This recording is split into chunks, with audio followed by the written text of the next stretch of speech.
Hi, AJ Hartley here, novelist, Shakespeare professor, fan of various aspects of Japanese culture. I just got back from 2 weeks in Kyoto and Nara, and I wanted to talk a little about that trip, partly because I figure, people are maybe looking for places to go and things that they might want to see.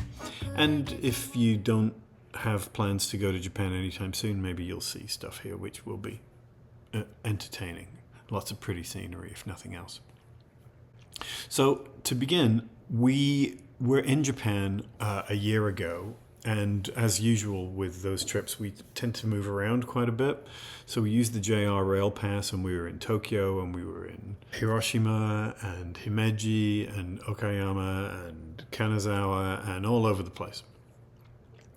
And we thought that on this trip, we would not do that. We would stay pretty much in one spot. So we thought it wasn't really worth getting the Japan Rail Pass, which has gone up in price since last fall. Though I will say that the exchange rate, at least for the dollar, is really good. I feel bad for Japanese people, but it's a pretty good deal. Japan is as cheap as it has ever been, in my experience. At the moment, you're getting something like 1,500 yen to $10, which means that your money, US money, goes a surprisingly long way.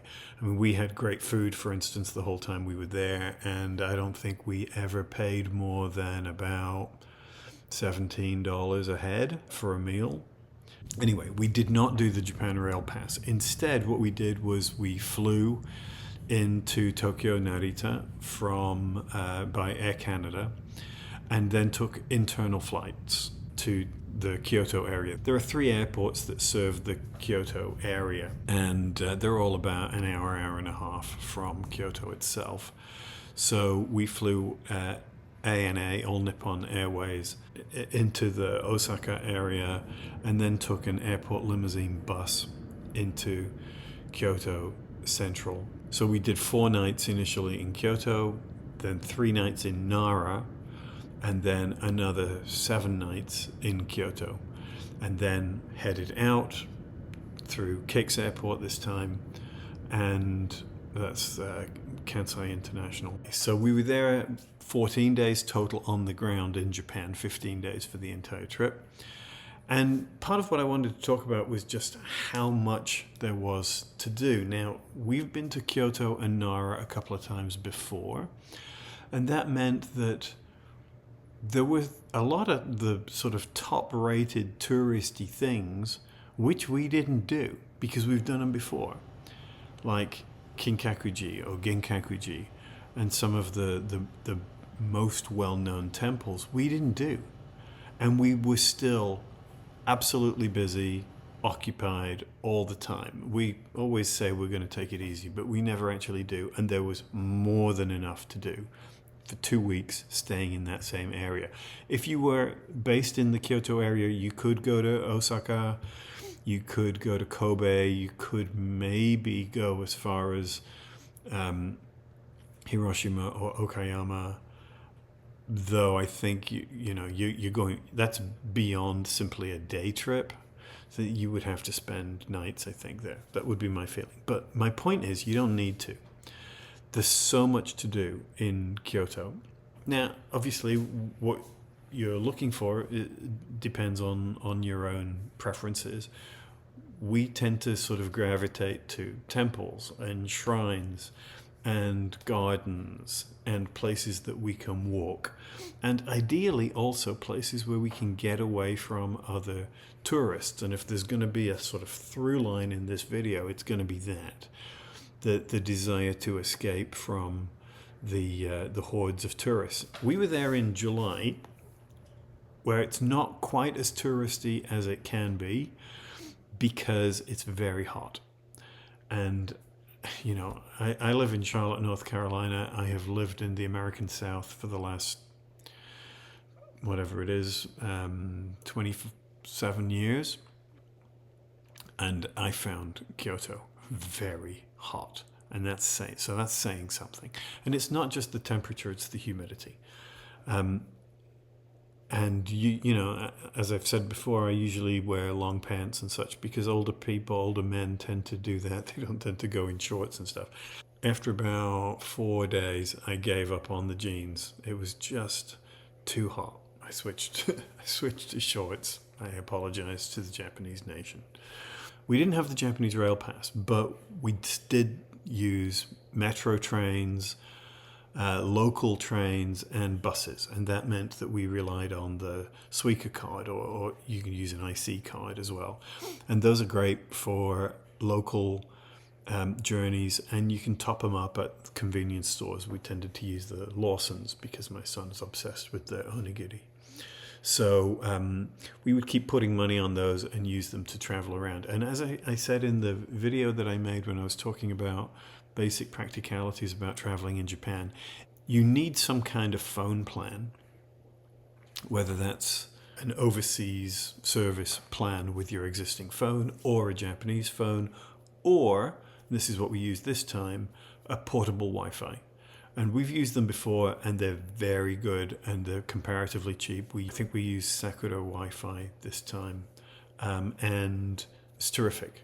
And it means that you've got your Google Maps and Apple Maps, whatever, and that will tell you pretty much everything at all times. You know, it's almost embarrassingly easy to navigate in ways that it never used to be. You can always find how to get to a place, exactly what buses and trains, what platforms you need to be on, and how to get around. It's really quite straightforward, but you need to have that plan, otherwise you're in trouble. So as I say, we were in Kyoto for the first few days, then we were in Nara for 3, and you know, people often do Nara as a day trip from Kyoto, but there is more than enough to occupy you for several days. And you know, we were there 3 nights. We could have done 4, I think. There was definitely stuff that we didn't get to. And there again, and again, this is going to be a through line for this whole video, it doesn't take much to get away from the main tourist centers. There are certain places, both in Kyoto and in Nara, where everybody goes, and it's the official most beautiful temple or whatever. The moment you go a little off the beaten path, particularly if it requires walking, get up into the mountains a little bit. If you're in the Kyoto area where the temperature drops, you get a little breeze and you leave most of the tourists behind. And for me, this is invaluable. You know, I love doing this. And certainly in Nara, around the deer park and stuff like that, there's loads and loads of people. But if you go over to the west side and the temples there's no foreigners at all, and precious little of anybody. So I strongly recommend that. So, you know, this video is just going to be me showing you stuff that we did, and hopefully you'll like some of it.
よかった、どうぞ、中どうぞ、涼しいし。はい。どうぞ、奥どうぞ。どうもありがとう。ありがとう、お気に。Hey, do you want carry?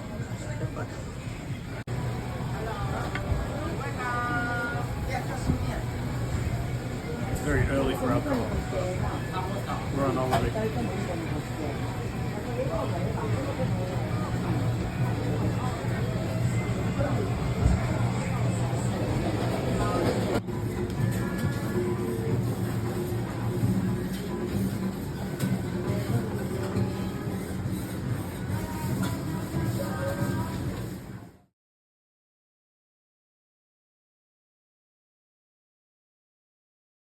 Kyoto is old as a cultural center, and the stuff that dates back to the 8th century, 9th century, and Kyoto didn't really go into decline until the Edo period, and finally the sort of shift of the imperial house during the Meiji Restoration. So there's centuries and centuries of stuff. And it was comparatively spared by the Second World War in terms of bombing. So there's this loads and loads of temples and shrines and things all over the place that most tourists never get to. One of the oddities about Japan is that sometimes old things get rebuilt because there are accidents, there are fires, there are lightning strikes, whatever, and things get replaced. But that doesn't mean that they are now new. There's a different cultural sense of antiquity and value that is about the location as whether it's a spiritual place or a site of continuous habitation or whatever it is. It doesn't depend on literal physical age. So the sense of history sometimes transcends the actual physical age of the building. You may be looking at a temple, parts of which are 8th century and parts of which are from the late 19th century, anything in between. So it's not always easy to determine, and you need to sort of read up on things to know exactly what you're looking at, but it also kind of doesn't matter. I like it as an idea because there's a sense of the idea that things naturally evolve and change and are reborn, but their essence somehow persists.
But the Fushimi Inari Taisha shrine in Kyoto, going up the mountain. And you know, this has the famous Tori path. There's a lot of people at the shrine lower down, but the higher you go up, the more you lose them. And when you get up, you get to find stuff like this, which doesn't draw the crowds, but in many ways I think is way cooler.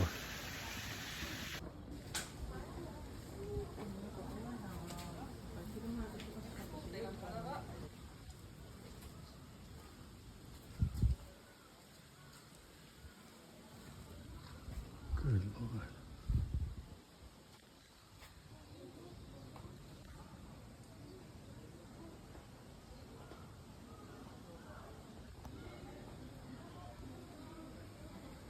Lot of kitsune.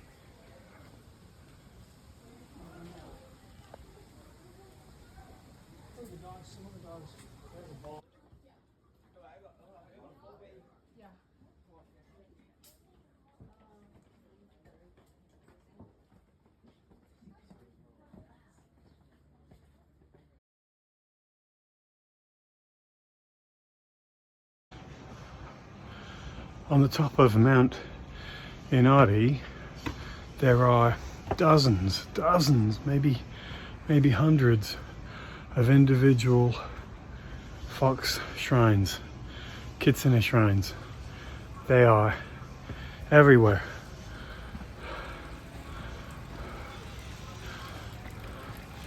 So many.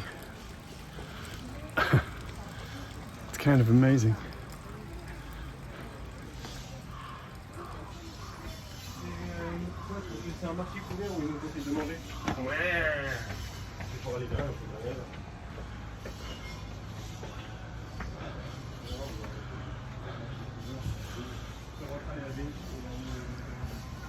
It's very hot, very humid, and I'm from Charlotte, but this is intense.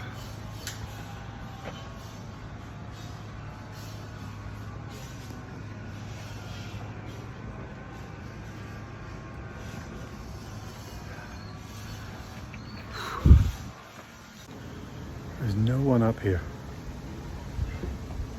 at all.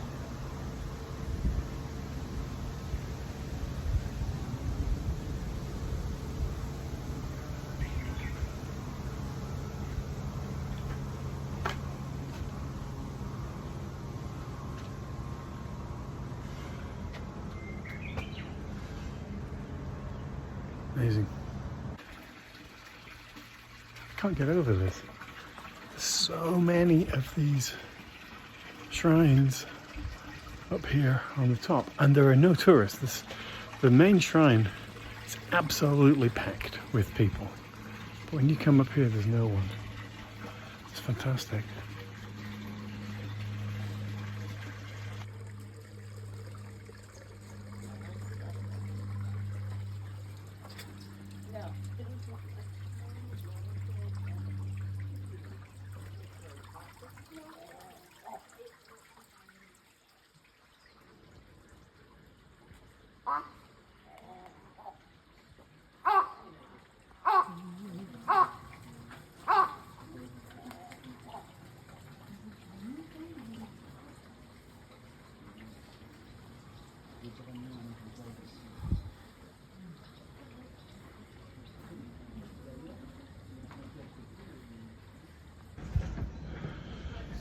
This is the very top of Mount Inari, and for the tourists who make it up here, this is the summit.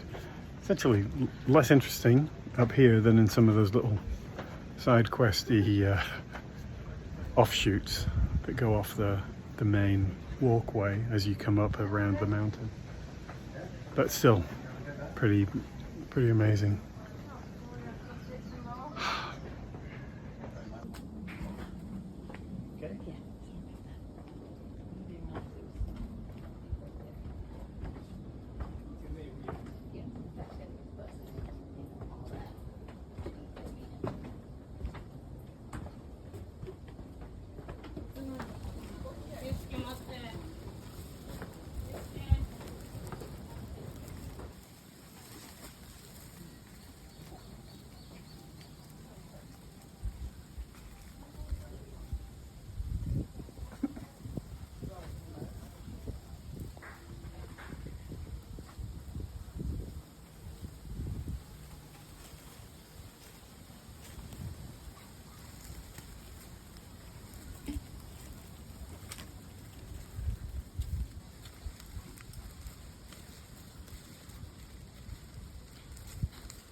So that's a lot of sushi for 3 people. $32. Amazing.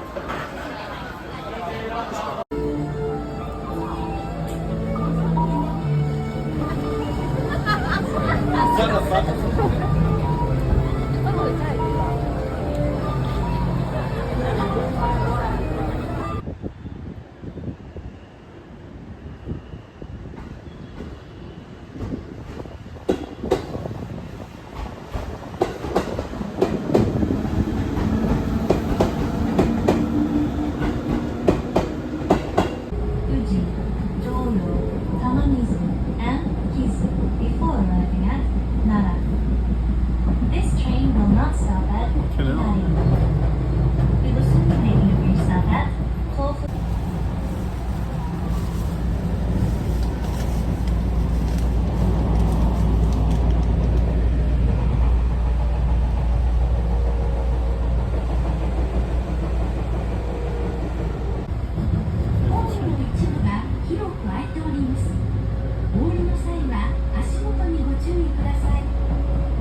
Thank you for using JR West. This is the Miyakoji Rapid Service. Umeboshi flavored chips. I'm suspicious.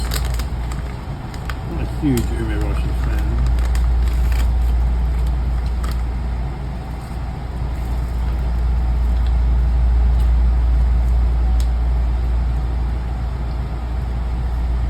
It's really kind of nice. They remind me of like dill pickle or something. Now. What is it?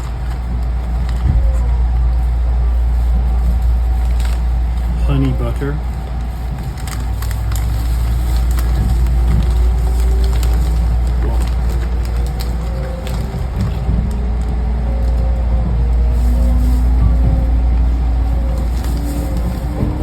No. It's sweet. That's actively unpleasant. No, you can have those. 鴨方面は検索チェックお願いです。鴨方面、両側検索コミュニティ12時28分にまたは、関連設定や東大設計、関係する企画的11時59分、ホームからの設置となれば、7円乗り積もります。下関大高速大金11時50分、またホーム向かいが4本なのです。まもなく起点です。お出口左側です。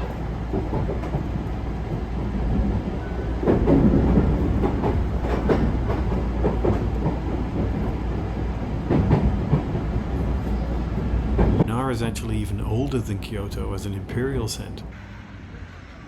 In Nara, that of course means deer. They are everywhere. At some point I have to feed them. Let's see if I can avoid them eating my map, which is what happened last time I was here.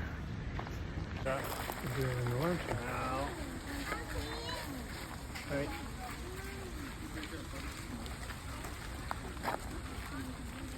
Okay, okay. Hey.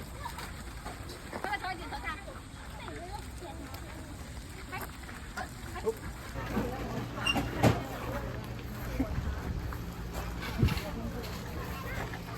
He's a big boy. Excuse me. I don't have anything. I really don't have anything.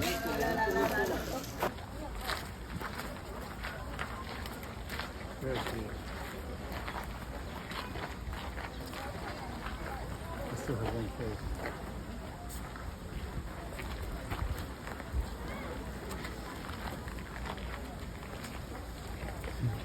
That's all I got. Good. No more.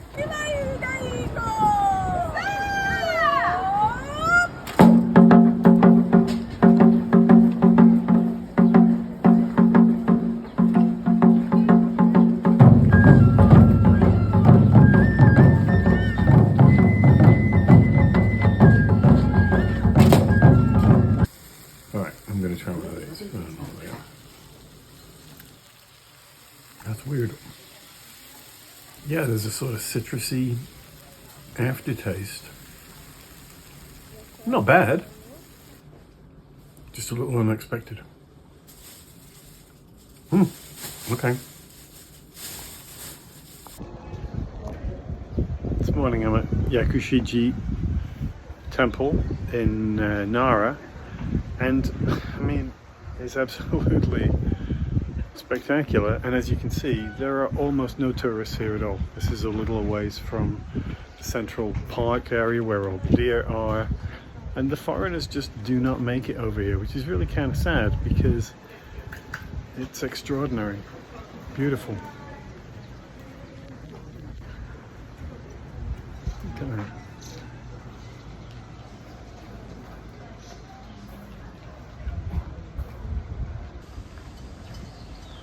Which of the temple has been reconstructed?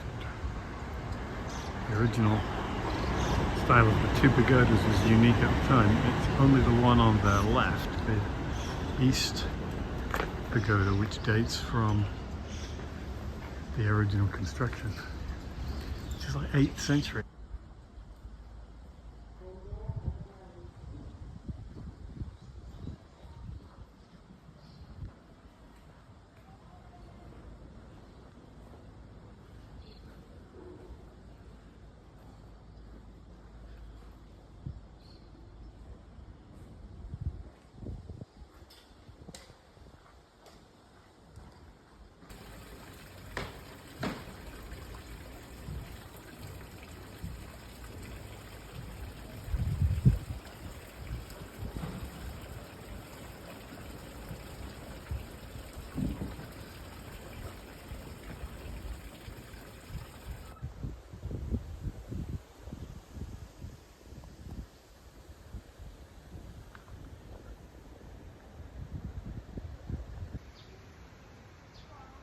But Toshodaiji Temple, which, among other things, features one of the oldest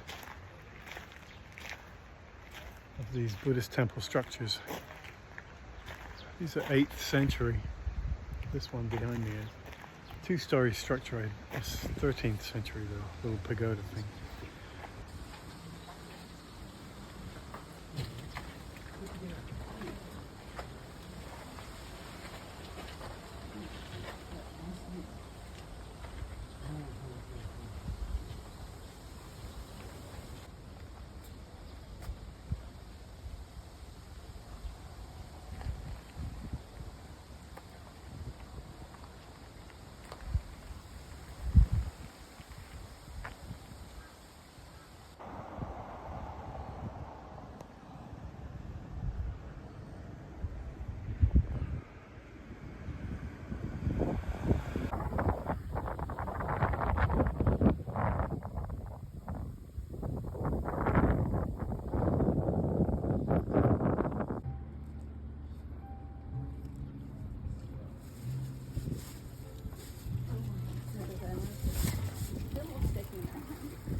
Today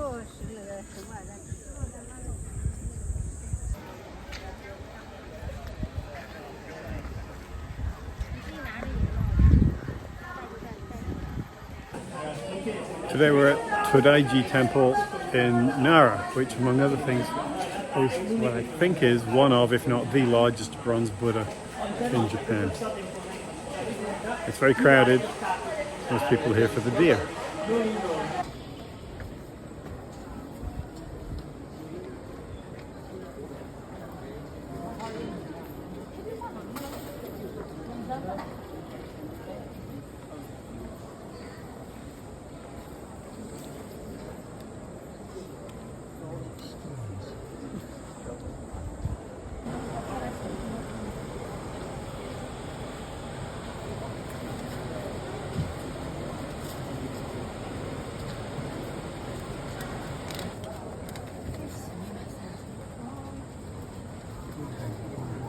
Oh my goodness.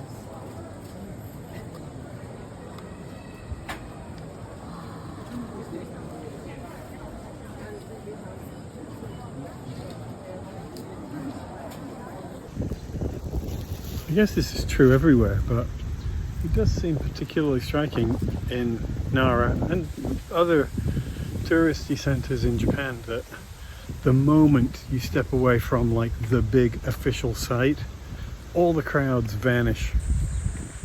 We were just at Todaiji and it was absolutely packed. But there are other temples and museums and complexes very close by, and there's just nobody here at all, except the deer.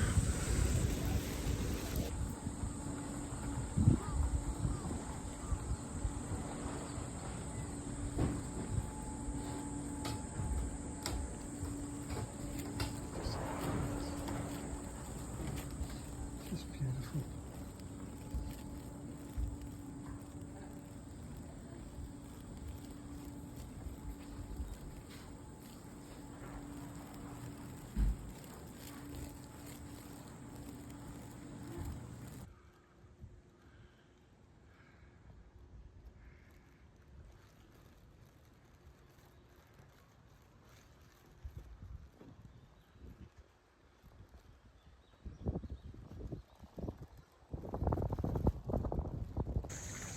In Nara, the same rule applies as in Kyoto.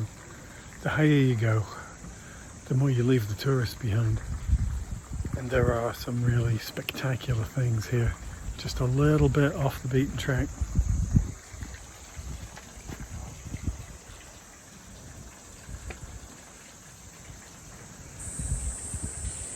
Can't beat this, can you?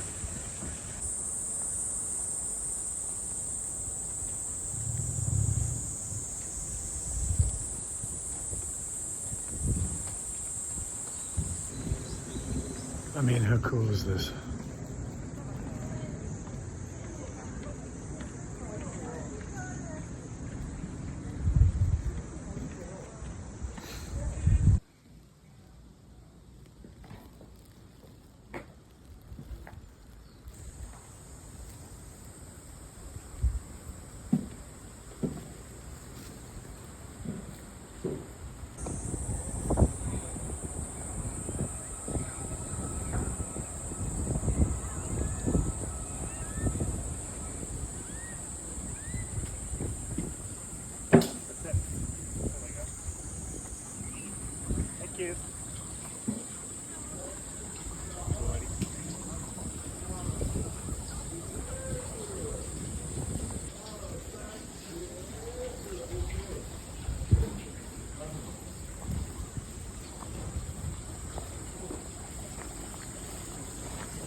When I was writing Hideki Smith And there's a moment early in the story when they discover a torii in the mountains, the woods of North Carolina.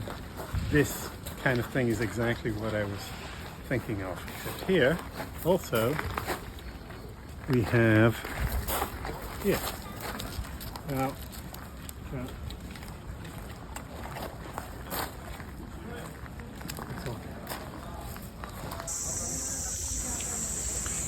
more Hideki territory.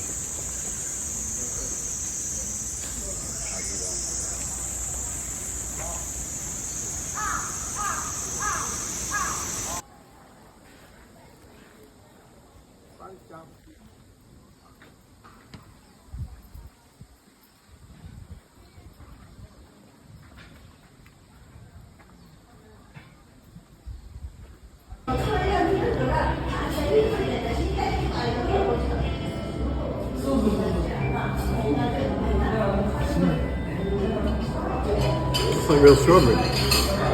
Wow.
I love the way bamboo grows.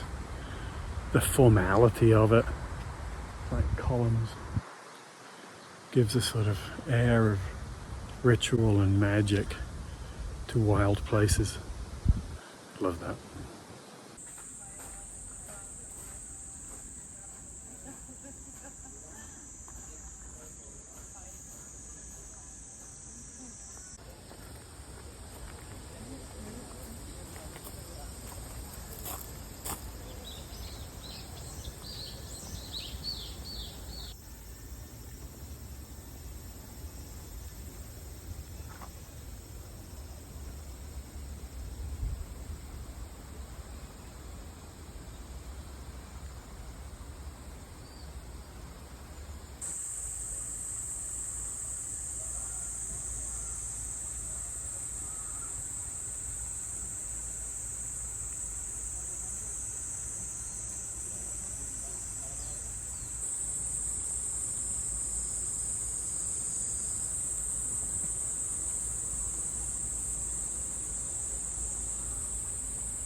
So I'm going to cut it short there. I was going to do the whole trip, but we're already up to 40 minutes or so of footage, which is probably way too long. But as you can see, hopefully there's so much beautiful stuff I wanted to include it. So what I'll probably do is I'll string the rest of the footage together in a second video and post that as a part 2 in a week or so. In the meantime, as ever, please like, comment, subscribe. Feel free to, ask questions or suggestions that might affect the production of the second part of the video, which will cover the last 7 days of the trip, which is focused on Kyoto and surrounding areas. All right, that's it. check out my books, check out my Patreon page. Thank you to my patrons. Thank you to anybody who has watched all the way through this. And I'll talk to you soon and get that second part done as quickly as I can. Cheers. Bye.